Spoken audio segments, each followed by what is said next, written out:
Welcome to the deep dive. Today we're doing something a little different, a really intense forensic analysis of long-term persistence. Right. And we're using a fascinating source as our map, Notes on Gardening, Part 715, The Mini-Moon's Journey to One Chili Fruit. It sounds niche, but the story in there is why. It's epic. It really is. I mean, you hear gardening notes and you might switch off, but this is a story about scale versus outcome. The gardener describes this continuous, sustained campaign. We're talking about cultivating thousands of chili seeds. Thousands. And over many moons. Exactly. That phrase, it implies seasons, maybe even years of dedicated effort. A monumental effort. And yet, after all of that, the success metric boils down to a single, solitary plant that finally managed to fruit. One plan. Just one. So our mission today for you is to really analyze this. We need to go beyond just celebrating the grit. Sure, the persistence is admirable, but that's not the whole story. Not at all. We need to cut through all that noise and identify the one single critical factor that let this specific plant survive against, staggering statistical odds. And what stands out to me right away is the personal context, the why behind all this effort. Okay. This wasn't just a casual hobby.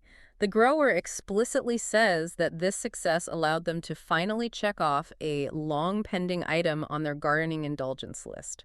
So a deeply personal goal. Very. And that emotional investment, it just exponentially increases the value of that single food. Of course. And even more profoundly, it helped them relive the cherished childhood memory of growing and harvesting chilies on the family farm. Ah, so it's about connection. The true reward wasn't just the pepper. It was of it. It was the closure. That's it. Connection to the past. But here's a crucial detail we have to get on the table right now. Lay it on us. The one successful fruit. It was not the red variety they were originally trying to grow. Oh, that's interesting. So success arrived, but it was wearing a different color. Okay, let's unpack that. This brings us to the core paradox of the whole journey, right? The magnitude of the effort was undeniable. Thousands of seeds, continuous sowing. It's like a massive research and development project. They were maximizing the statistical probability of success through sheer volume. Right. But if the overall effort was so high, why did only one survive? And more importantly, the grower notes something truly counterintuitive about the winner. This is the part I love. They realized, looking back, that they hadn't given that specific successful plant much specific attention.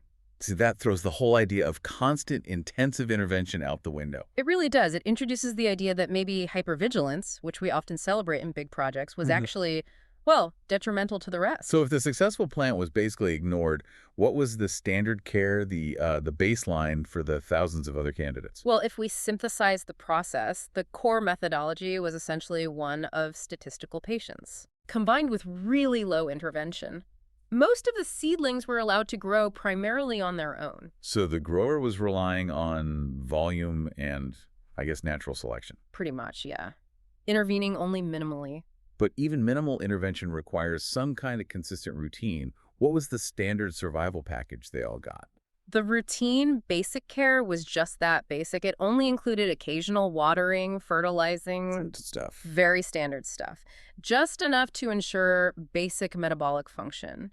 And crucially, even their defense strategy against pests was simple and organic. What was that standard defense? They just used a simple solution of vegetable oil and detergent. Which is a classic home remedy for things like aphids or whiteflies, the visible threats. Exactly. So this level of care ensured the plants weren't immediately devoured by insects. It gave them a fighting chance to get established. But wait, let's be critical here for a second. Go for it. If they applied this consistent basic care to thousands of plants and thousands failed, doesn't that prove the methodology was just, fundamentally flawed? Why celebrate low effort if the failure rate was over 99.9%? That's an excellent challenge. And you're right, the failure rate is staggering. It's astronomical. It is.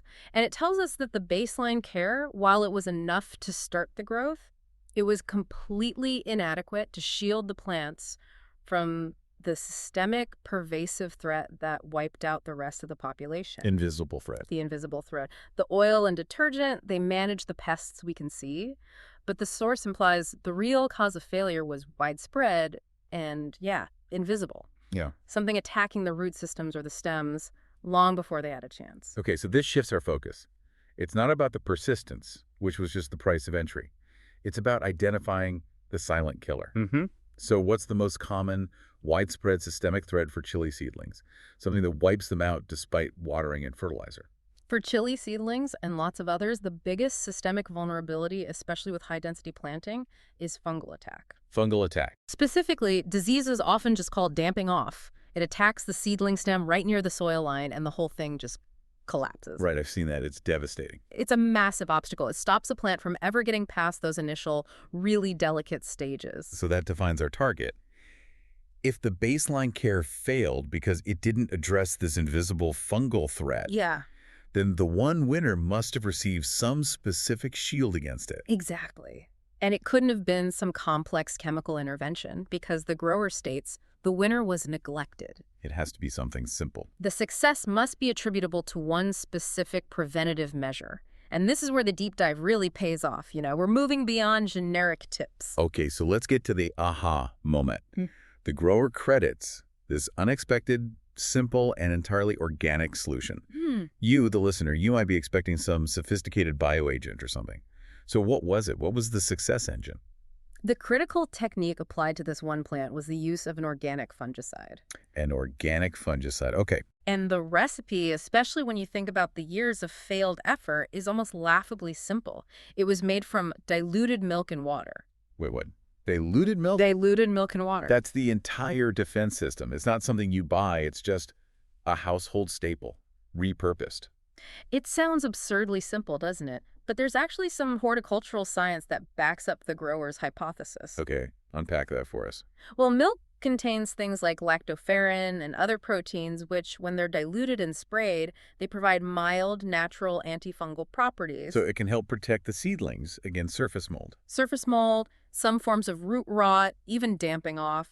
It essentially provides this thin biological shield that the fungal spores struggle to get through. So let's synthesize this. The thousands of other seedlings, they get the same low-effort care, but they all succumb to this invisible fungal pressure. The primary systemic threat. Meanwhile, this one single plant, maybe through a lucky intermittent application of this simple milk fungicide, it neutralizes its biggest vulnerability. It is the perfect demonstration of highly strategic, low-intervention gardening. I like that phrase. Strategic low intervention. The grower gave the plant space to grow on its own, which minimized disruption and overwatering, but critically, they also provided a simple, targeted protection against the most common risk. So the basic care gave it the chance to live. And the milk fungicide ensured it kept living, long enough to get past that initial fragile stage and ultimately to fruit. This is the lesson then. This is the thing that applies far beyond a greenhouse. Oh, absolutely. The true deep dive finding here isn't the persistence,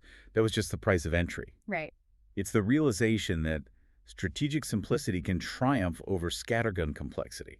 You don't need a complex intervention for every single variable. And this principle, it applies directly to something like project management or R&D. How so? Well, often the single greatest key to success isn't optimizing every little phase of a project. It's about clearly identifying the single, most common, high-probability failure point. The equivalent of the fungal attack. Exactly. And then applying a cost-effective, robust defense around that one point. The sheer volume of attempts gave the statistical probability, but the targeted shield provided the certainty. So the ultimate success stemmed from consistent, low maintenance, letting natural growth happen, coupled with a specific, targeted shield against a common threat. It transformed years of random failure into one tangible victory. And we should just pause and appreciate that connection. The immense effort, thousands of seeds, many moons, and the singular result secured by what? A cap full of diluted milk. It's incredible. The grower basically went through a whole R&D process just to discover that the most effective solution was also the simplest one. And probably the cheapest? It's an incredible story. But let's circle back to that first point we established and leave you with a final thought to mull over. Okay.